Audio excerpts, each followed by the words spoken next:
Hello guys, നമുക്കിന്നൊരു courier മേടിച്ചാലോ? Yes, ഇന്ന് വീട്ടിൽ നിന്ന് എനിക്കൊരു കൊറിയർ അയച്ചിട്ടുണ്ടായിരുന്നു. DTDC വഴിയാണ് കേട്ടോ അയച്ചത്.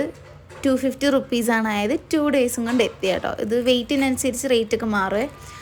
ഞാൻ ഫസ്റ്റ് തന്നെ തുറന്നപ്പം എൻ്റെ ഫേവറേറ്റ് ചിപ്സ് ഉണ്ടായിരുന്നു, ഒരു 2 പാക്കറ്റ് ചിപ്സ്. അതുപോലെ ഹെയർ ഓയിൽ, അതായിരുന്നു മെയിനായിട്ടും എനിക്ക് വേണ്ട ഒരു സാധനം. എൻ്റെ ഹെയറൊക്കെ ഭയങ്കര ഡാമേജ് ആയി തുടങ്ങിയായിരുന്നു. ഓയിലൊന്നും ഇല്ലാതെ തീർന്നായിരുന്നു എൻ്റെ സ്റ്റോക്കൊക്കെ. അങ്ങനെ നോക്കുമ്പോൾ ദേ കൊച്ചുള്ളിയും കാന്താരിമുളകും ഉണ്ടായിരുന്നു. ഇതെനിക്ക് പഴങ്കഞ്ഞി കുടിക്കാൻ വേണ്ടിയിട്ട് കൊടുത്തു വിട്ടതാണ് കേട്ടോ. ഇവിടെ ഇതെങ്ങനെ കിട്ടാറില്ല, കൊച്ചുള്ളിയൊന്നും ഞാൻ അങ്ങനെ കണ്ടിട്ടില്ല. അടുത്തതാണ് ഞാനിങ്ങനെ വെയിറ്റ് ചെയ്ത് ആ വീട്ടിലത്തെ ഒരു ഹോംലി ഫുഡിൻ്റെ ഫീൽ കിട്ടുന്ന ഒരു ഐറ്റമാണ് കേട്ടോ. വീട്ടിൽ നിന്ന് അമ്മ ഇടുന്ന ചൂരമീൻ്റെ അച്ചാറാണ് കേട്ടോ. ഇത് ഇവിടെ എല്ലാവർക്കും ഭയങ്കര ഇഷ്ടമാണ്, അശ്വിനിക്കൊക്കെ ഭയങ്കര ഇഷ്ടമാണ്. അങ്ങനെ ഞാനിത് കഴിച്ചപ്പോൾ തന്നെ ഞാനങ്ങ് അലിഞ്ഞു പോയി. ഞാൻ സാറ്റിസ്ഫൈഡ് ആയെന്ന് വേണം പറയാൻ.